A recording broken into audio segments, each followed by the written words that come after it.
आज मुख्यमंत्री युवा कार्य प्रशिक्षण योजनाबाबत विधानसभामध्ये माननीय श्री अमित साटमजी आणि विधान परिषदमध्ये माननीय श्री ज्ञानेश्वर मात्रेजी आणि राहुल पाटीलजी यांचे सर्वांची लक्षवेधी होती आणि त्यामध्ये असा मी सर्व जे काही विस्तारित खुलासा केलेला आहे, हा योजना कधीही रोजगारसाठी न होती, हा फक्त प्रशिक्षणासाठी होती। त्यामध्ये जे गैरसमज निर्माण झाला त्याच्यात एक खुलासा आज झाला आहे। त्याशिवाय त्यामध्ये 1,16,000 विद्यार्थ्यांना त्याचं प्रशिक्षण मिळाला। 804 करोड रुपये आम्ही वितरित केला आणि आता पूर्वी ही योजना फक्त 6 महिन्याची होती। नवीन सरकार माननीय देवेंद्र फडणवीस साहेबांच्या नेतृत्वामध्ये आली तर हा 5 महिन्यासाठी एक्सटेन्शन आपण केला होता आणि त्याशिवाय हा योजनामध्ये एक प्रश्न उद्भव झाला की आता त्यांचे 11 महिने पूर्ण झाले, नंतर काय? तो नंतर आपण त्याच्या मुलामुलीसाठी एक 6.6 सूत्री कार्यक्रम तयार केला आहे। ते कार्यक्रमामध्ये त्याने फार लाभ होणार आहे। त्यांच्यासाठी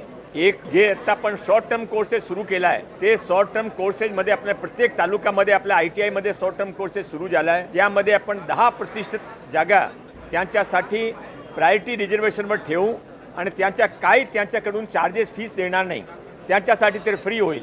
अतिशय चांगले शॉर्ट टर्म कोर्सेस आपण सुरू केला आहे। सेकंडली आपण मुख्यमंत्री स्वरोजगार योजना हा 1 जानेवारी पासून सुरू होणार आहे, रोल आउट होणार आहे। त्यामध्ये प्रथम वर्षामध्ये 5 लाख मुला-मुलीने आपण 6 लाख रुपयाचा लोन 6% ची दरवर देणार आहे। त्यामध्ये 50% 3% ते भरणार आहे, 3% सरकार भरणार आहे। फक्त लोनचा विषय नाही आहे, प्रत्येक ITI मध्ये आपण एक इनोव्हेशन सेंटर उभा केला आहे, प्रत्येक ITI मध्ये एक मेंटरशिप ग्रुप उभा केला आहे आणि त्याशिवाय एक आपण MSSI पुण्याची संस्था आहे त्याच्याबरोबर करार करून त्यांचे जे 50 पॉप्युलर प्रश्न असेल, आमच्या GST कसा काढायचा, आमच्या लीव्ह लायसन्स ॲग्रीमेंट कसा करायचा, रजिस्ट्रेशनसाठी कुठे जायचा, हा सर्व प्रश्न त्यांचे फ्री ऑनलाईन जवाब मिळेल।